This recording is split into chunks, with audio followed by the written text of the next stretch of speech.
আজকে আমি আর ভাইয়া চলে গেলাম এক বড় ভাইয়ের বাসায় দাওয়াত খেতে। এইদিকে ভাইয়া পায়জামা এবং জুব্বাটা আয়রন করছিল, আর অন্যদিকে আমি ভিডিও করছিলাম, সাথে টুপিও ছিল। আর অন্যদিকে আমি পায়জামা পাঞ্জাবি পরে রেডি হচ্ছিলাম। আমার রেডি হওয়া শেষ হলো, তারপর ভাইয়া পায়জামা এবং জুব্বাটা পরে রেডি হচ্ছিল। আর এটাই ছিল রমজান মাসে আমার প্রথম দাওয়াত। রমজান মাসে যারা যারা এখনো দাওয়াত পাননি কমেন্ট বক্সে বলে যাবেন কিন্তু।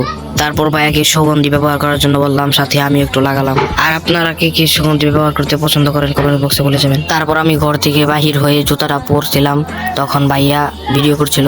জুতা পরে আমি আর ভাইয়া হাঁটা শুরু করলাম মাদ্রাসার উদ্দেশ্যে। সেখান থেকে কিছু বন্ধুদেরকে নিয়ে তারপর চলে যাব দাওয়াত খেতে। তারপর মাদ্রাসা থেকে কিছু ছাত্রদেরকে নিয়ে চলে গেলাম সেই বড় ভাইয়ের বাসার উদ্দেশ্যে। তারপর সেই বড় ভাইয়ের রুমের ভিতর ঢুকে ইফতারি নিয়ে বসে আছি, কখন আজান দিবে এই অপেক্ষায়। আজান দেওয়ার 5 মিনিট আগ থেকে সবাই দোয়া করা শুরু করলাম।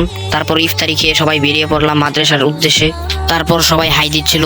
তো ভিডিওটা সবাই বেশি বেশি করে লাইক করবেন এবং সবার কাছে শেয়ার করবেন। আপনাদের সবার কাছে আরেকটা অনুরোধ, আপনারা সবাই আমার ভাইয়ের এই আইডিটাকে ফলো করবেন। আর আজকের এই ভিডিওতে ভাইয়া ভয়েস দেয় নাই, কারণ ভাইয়ার গলায় খুব ব্যথা, খুব অসুস্থ। সবাই দোয়া করবেন। আল্লাহ হাফেজ।